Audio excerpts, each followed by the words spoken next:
on sait que les Émiratis influencent, j'allais dire, la dictature militaire qui est en train d'essayer de se cristalliser, de se former en Algérie. D'accord.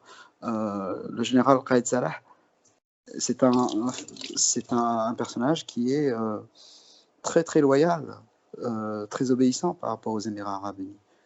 Donc la raison pour laquelle Khaled Salah a autant d'audace, alors que c'est un personnage quand même qui n'est pas connu pour son audace, une des raisons, il y a plusieurs raisons, mais une des raisons pour lesquelles il a été aussi déterminé, aussi actif, aussi visible, alors que c'est pas dans son tempérament.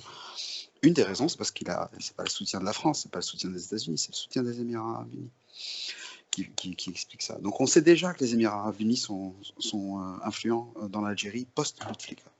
Et d'ailleurs, c'est pas une coïncidence tout ça.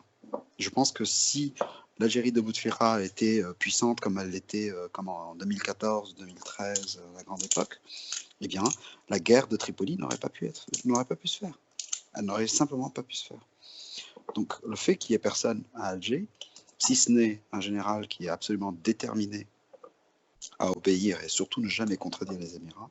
Pourquoi il est si obéissant? C'est parce qu'elle est encore en période de transition, il y a une grande incertitude.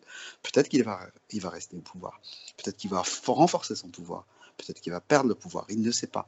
En attendant, il ne va certainement pas commettre l'erreur d'aller contre le personnage le plus puissant de toute la moitié nord de l'Afrique, qui s'appelle Mohamed Ben Zayed.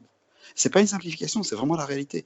En ce moment, personne, ni au Soudan, ni en Égypte, ni au Tchad, ni en Libye, ni en Tunisie, ni en Algérie vont s'amuser à contredire Mohamed Ben Zayed. C'est le seul qui est capable de dépenser de l'argent, c'est le seul qui est capable de réunir un Occident qui est complètement distrait, qui part dans toutes les directions, qui est incapable de se concentrer sur le même sujet pendant 2 minutes d'affilée. La seule puissance unificatrice, persuasive, disciplinée, dynamique, énergique de tout ça, c'est Mohamed Ben Zayed.